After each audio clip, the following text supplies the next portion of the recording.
Hey everyone, welcome back to the channel. In today's video, I'm going to show you how to create and link AdSense account with YouTube channel. So it's really simple and easy. First of all, just open up the YouTube studio here and then on the left side you can see these options. You have to tap on this monetization tab here and then you will see these all four checks here. If these four checks are available, then you have to tap on apply now button.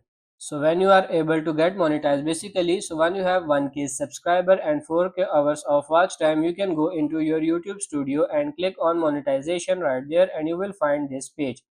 So I do not recommend creating an AdSense account before you are able to monetize it, because first of all there is no point of doing it since you are not gonna make any money anyway, and this is just the easiest way to do this.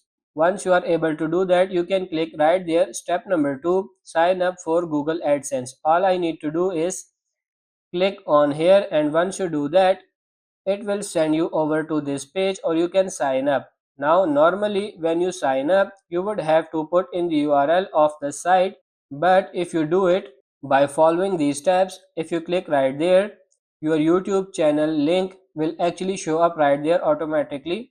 All you need to do is give them your email address that you would like to use and you can click on yes right there and you can sign up. So basically what I recommend is waiting until you get this into program right here so that you can click sign up for AdSense and you can then create an account at this URL right here, and then it's already be your YouTube channel link. So that's what I would do and that's what I have done it couple of times. So this is the easy way to create and link your AdSense account. I hope this video was helpful. If it is, like it and subscribe to the channel. Thank you.